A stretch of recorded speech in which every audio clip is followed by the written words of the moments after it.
கோத்தாபய ராஜபக்ச மிக விரைவில் கைது செய்யப்பட இருப்பதாக தகவல் ஒன்று வெளியாகியிருக்கிறது. அது குறித்து விரிவாக விளக்கமாக இந்த காணொளியில் பார்க்கலாம். அனுராதபுரம் பகுதியில் சிறுமி ஒருவரை துஷ்பிரயோகம் செய்த மூத்த பௌத்த பிக்கு அட்டமஸ்தானி பிக்கு இருக்காரு தானே, அவர் மீது கடும் நடவடிக்கை எடுப்பதற்கான முயற்சிகள் மேற்கொள்ளப்படுவதாக சொல்லப்படுகிறது. பெண் பாராளுமன்ற உறுப்பினர்கள் இது சம்பந்தமாக சில முக்கியமான முடிவுகளை எடுத்திருக்கின்றார்கள். அது குறித்து விரிவாக பார்க்கலாம். சுரேஷ் சாலை அவர்களுக்கு ஆதரவாக இன்று ஒரு சத்தியாகிரக போராட்டம் ஒன்று நடைபெற்றது. அந்த போராட்டத்தில் என்ன நடந்தது என்பது சம்பந்தமாக விரிவாக பார்க்கலாம். யாழ்ப்பாணத்தைச் சேர்ந்த 3 தமிழ் இளைஞர்கள் எதியோப்பியா நாட்டில் கடத்தப்பட்டிருந்தார்கள். இப்பொழுது அவர்கள் தொடர்பாக புதிதாக சில தகவல்கள் வெளியாகியிருக்கின்றன. அதனையும் இந்த காணொளியில் பார்க்கலாம். இந்த செய்திகளுடன் மேலும் ஒரு சில செய்திகளும் தகவல்களும் இந்த காணொளியில் காத்திருக்கின்றன. அத்துடன் கருத்தோவிய பகுதியில் கோத்தாபய ராஜபக்ச சூட்கேஸையும் கொண்டு ஒரு இடத்துக்கு போறார். எங்க போறார் என்பது சம்பந்தமாக கருத்தோவியம் இருக்கிறது. எனவே அதனையும் இந்த காணொளியில் பார்க்கலாம். தமிழடியான் சொந்தங்கள் அனைவருக்கும் வணக்கம். வாருங்கள் காணொளிக்குள் போகலாம். கோத்தாபய ராஜபக்ச மிக விரைவில் கைது செய்யப்பட இருப்பதாகவும் அதற்கான நடவடிக்கைகளை அரசாங்கம் எடுத்து வருகிறது என்று சொல்லியும் தனக்கு நம்பகரமான தகவல் கிடைத்துள்ளது என்று சொல்லிக்கிறதார் என்று பார்த்தீங்கன்னு சொன்னால் சுகீஸ்வர பண்டார. சுகீஸ்வர பண்டாரவா யார் அது என்று கேட்டிங்கன்னு சொன்னால் அவர் தான் கோத்தாபய ராஜபக்சவினுடைய பிரத்யேக செயலாளராக இருந்தவர். அதாவது கோத்தாபய ராஜபக்ச ஜனாதிபதியாக இருக்கக்குள்ள அவருக்கு பிரத்யேக செயலாளர் இருப்பார் தானே, அவர் தான் இந்த சுகீஸ்வர பண்டார. இவரை கேட்டு இவர் ஓகே சொன்னால் மட்டும்தான் கோத்தாபய ராஜபக்சவையே பார்க்க முடியும் என்று சொல்லி அந்த காலத்தில் இருந்தது. அப்படிப்பட்ட மிக முக்கியமான நபர் தான் சுகீஸ்வர பண்டார. அவர் சொல்லிக்கார் தங்களுக்கு நம்பகரமான தகவல் கிடைச்சிருக்குது, மிக விரைவில் கோத்தாபய ராஜபக்ச கைது செய்யப்பட போறார் என்று சொல்லி. ஏன்னு சொன்னால் அதற்கான தயாரிப்பு பணிகளில் இப்பொழுது போலீசார் குற்றப்புலனாய்வு பிரிவினர் எல்லோருமே இருடுபட்டிருக்கிறார்களாம். இருந்தாலும் அந்த கைது நடவடிக்கை, அப்படி ஒரு கைது சம்பவம் நடந்தால் அது முழுக்க முழுக்க அரசியல் பழிவாங்கலாக இருக்கும் என்று சொல்லியும் முன்கூட்டியே சொல்லி வைக்கிறார். முதலே சொல்லி வைப்போம் என்று சொல்லி வைக்கிறார். ஏன்னு சொன்னால் அப்படித்தான் கடைசியில் சொல்லிவினோம், இது அரசியல் பழிவாங்கல், திட்டமிட்டு பழிவாங்கப்படுகிறார் என்று சொல்லி. என்னதான் அப்படி சொன்னாலும் அப்படி பிரச்சாரம் வச்சாலும் அதை பொதுமக்கள் நம்ப போவதில்லை என்பதற்கு இன்றைக்கு நடந்த ஒரு சம்பவம் மிகப்பெரிய சாட்சியாக இருக்கிறது. அதை நான் பிறகு சொல்றேன். அதுக்கு முதல் கோத்தாபய ராஜபக்ச கண்டிப்பாக கைது செய்யப்படுறதுக்கான வாய்ப்புகள் இருக்குத்தான். ஏன் சொல்லுங்க அப்போ, பின்ன எதுக்கு பயணத்தடை விதிக்கணும்? பயணத்தடை இன்றைக்கு விதிக்கப்பட்டதோ அன்றைக்கே கிட்டத்தட்ட உறுதியாயிட்டுது மிக விரைவில் அவர் கைது செய்யப்படுவார் என்று சொல்லி. அல்லது காரணம் இல்லாமல் பயணத்தடை விதிக்க மாட்டார்கள் தானே. எனவே மிக விரைவில் சம்பவம் நடக்கும் என்று சொல்லி எதிர்பார்க்கலாம். உங்களுக்கு ஞாபகம் இருக்கும் நினைக்கிறேன், சுரேஷ் சாலை கைது செய்யப்பட்டு 3 மாதங்கள் வரைக்கும் ஒரு பிரச்சனையுமே இல்லை, எல்லாமே அமைதியாக இருந்தது. கோத்தாபய ராஜபக்சவுக்கு எதிராக இன்றைக்கு பயணத்தடை விதிக்கப்பட்டதோ அண்டையிலிருந்து குத்துதாம், குடைதாம், துன்புறுத்தலாம், சித்திரவதையாம் என்று சொல்லி புது புது நாடகங்களை போட்டுக்கொண்டிருக்கிறோம். எனவே மிக விரைவில் நல்ல சம்பவங்கள் நடக்கும் என்று சொல்லி எதிர்பார்க்கலாம். இதுக்கிடையில் சுரேஷ் சாலை அவர்களுக்கு ஆதரவாக சத்தியாகிரக போராட்டம் அறிவிக்கப்பட்டிருந்தது. உங்கள் எல்லாருக்குமே தெரியும். கொழும்பு கோட்டை ரயில்வே ஸ்டேஷன் இருக்குது தானே, அதுக்கு முன்னுக்கு சத்தியாகிரக போராட்டம் என்று சொல்லி. அப்போ நேற்று அறிவிச்சாக்கலார்னு பார்த்தீங்கன்னு சொன்னால் உதயகமன் பில, பிறகு விமல் வீரவன்ச, சரத் வீரசேகர, இந்த அந்த குரூப் தான் அறிவித்தது. அப்போ எல்லாரும் எதிர்பார்த்தது ஏதோ பெருசாக செய்ய போயிடும் போராடக்கு, இன்றைக்கு கொழும்பே கத்தி கலங்க போது, நாடு அல்லோல கல்லோல படப்போதாக்கும் என்று பார்த்தா அங்கே போனது சுமார் 5-10 பேர், ஒரு கொஞ்சம் பேரார், ஒரு 100க்கு குறைவான ஆக்கெல்லாம் அங்கே போனவையாம்னு சொல்லப்படுது. பெருசாக கிரௌடே இல்லை. ஏன்னு சொன்னால் பொதுமக்களுக்கு அதில் ஆர்வம் இல்லை. இவியல் சத்தியாகிரகம் இருப்பின வேலை இல்லையா, அதோட அவேண்ட சத்தியாகிரகமே ஒரு பொய்யான சத்தியாகிரகம், சும்மா காலம் ஆரம்பிச்சு பின்னேரத்தோட முடிச்சிருவினோம். ஒரு 2-3 நாள் தொடர்ந்து இருக்கட்டும் பாப்போம், கடைசி வரைக்கும் இருக்க வேணும். எல்லாமே நடிப்பு நாடகம். அதோட பொதுமக்கள் என்ன பார்க்கணும்னு சொன்னால் ஈஸ்டர் குண்டு தாக்குதல் சம்பந்தப்பட்ட விசாரணைகள் நடந்து கொண்டிருக்குது.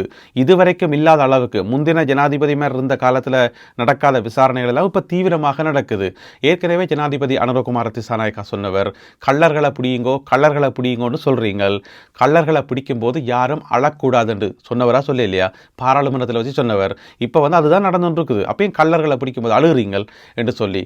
அப்போ பொதுமக்களுக்கு விளங்குது என்று சொன்னால் ஈஸ்டர் குண்டு தாக்குதல் சம்பந்தப்பட்ட விசாரணைகள் நீதியாக நடக்குது. அதனால தான் சுரேஷ் சாலை அவர்கள் கைது செய்யப்பட்டவர். அதனால தான் கோத்தாபய ராஜபக்சவுக்கு பயணத்தடை விதிக்கப்பட்டது. எனவே அந்த ப்ரோசஸ் சரியாக தான் போய் கொண்டிருக்குது.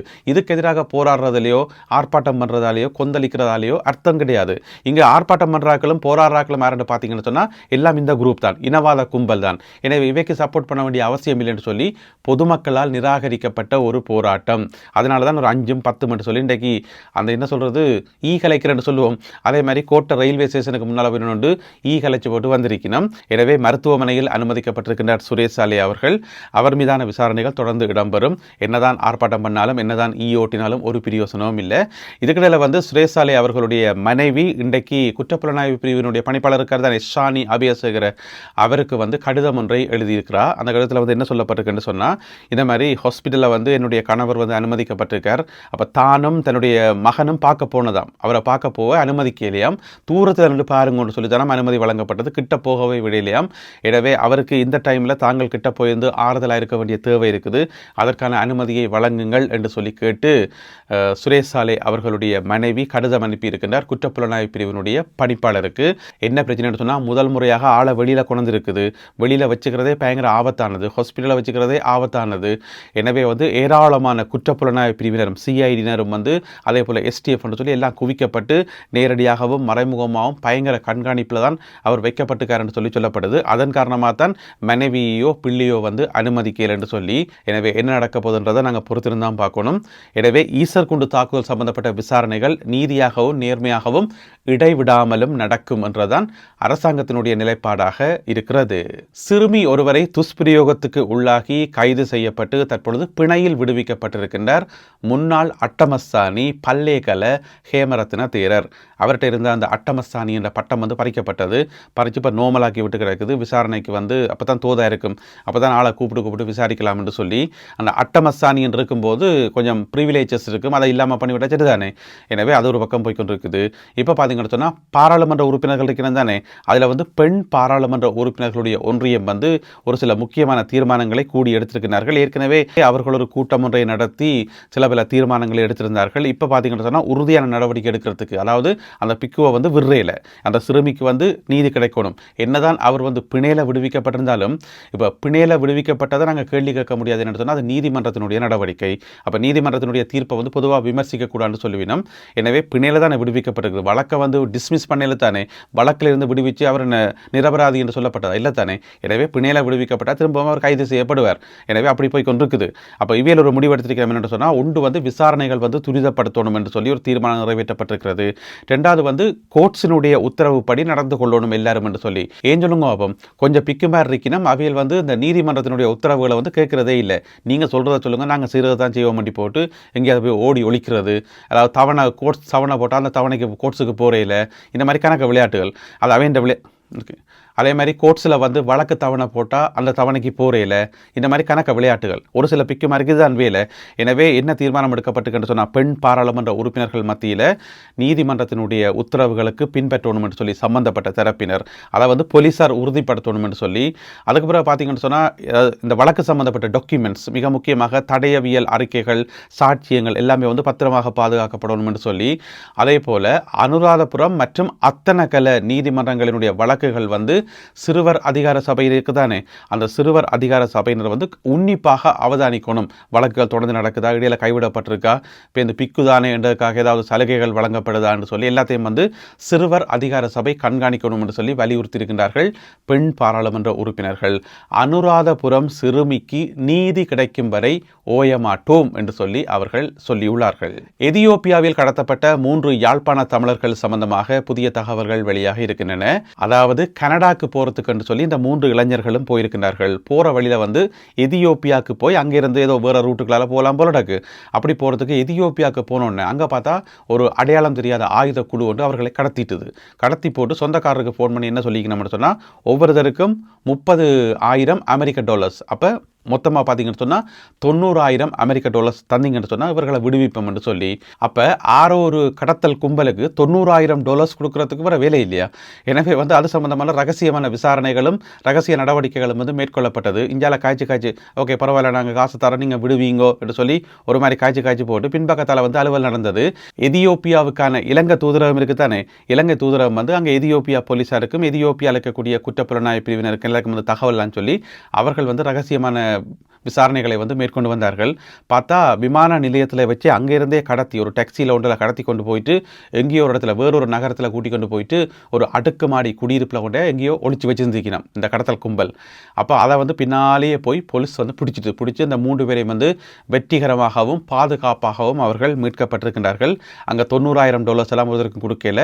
பிறகு இந்த வீரர்களை கடத்தின கும்பல் யாருன்னு பார்த்தீங்கன்னு சொன்னால் அதில் வந்து 4 பேர் பாகிஸ்தான் நாட்டவர்களாம், 2 பேர் எதியோப்பிய நாட்டவர்களாம்.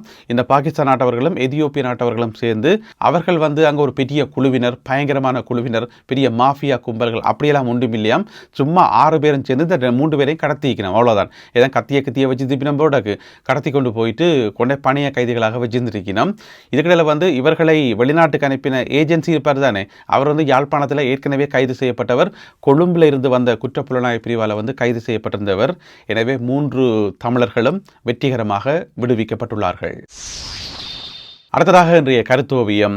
கோத்தாபய ராஜபக்ஷ ஒரு சூக்கேஸையும் எடுத்துக்கொண்டு அவசரமாக ஓடி போகிறார் ஒரு விமான நிலையத்துக்கு. மேலே பார்த்தீங்கன்னு சொன்னால் தலைக்கு மேலே ஒரு விமானம் ஒன்று பறக்குது. அவர் அந்த விமானத்தில் ஏறுறதுக்காக ஓடி போகிறார். இதே சீனை எங்கேயோ பார்த்த மாதிரி கிடக்கேன்னு பார்த்தீங்கன்னு சொன்னால் அப்போ அறகலைய போராட்டத்தில் வந்து கோத்தாபய ராஜபக்ஷவுக்கு என்ன நடந்ததோ அதே சீன் தான் இப்போ திரும்ப வந்திருக்குது. நாட்டை விட்டு தப்பி ஓடலாம்னு சொல்லி பார்க்குறாரு போராடக்கு. இந்த கருத்தோவியம் வந்து நாமல் அமரசிங்க அவரால் வந்து வரையப்பட்டது, அந்த ஓவியரால். இதில் ஹைலைட்டான விஷயம் என்னென்னு சொன்னால், கோத்தாபய ராஜபக்ஷ நிற்கிற இடம் இருக்குது தானே, அந்த ரன்வே, அதில் பாருங்கள் கீழே வந்து இப்படி க்ராஸ் சுருவம் வந்து வரையப்பட்டிருக்கிறது. அது வந்து ஈஸ்டர் குண்டு தாக்குதலை தானே குறிக்கும், தேவாலயத்தின் மீது நடத்தப்பட்ட தாக்குதல். எனவே கோத்தாபய ராஜபக்ஷ நாட்டை விட்டு தப்பியெல்லாம் ஓட முடியாது. இருந்தாலும் அப்படியான ஒரு எண்ணத்தில் இருக்கிறார் போலடாக்கு. அதனால் இந்த கருத்தோவியம் வந்து வரையப்பட்டிருக்கிறது. இந்த ஒரு கருத்தோவியம் மற்றும் இன்றைய காணொலியில் பகிர்ந்து கொள்ளப்பட்ட செய்திகள், தகவல்கள் தொடர்பான உங்களுடைய கருத்துக்களை மறக்காமல் கீழே எழுதுங்கள். மீண்டும் சந்திப்போம் உறவுகளே. நன்றி, வணக்கம்.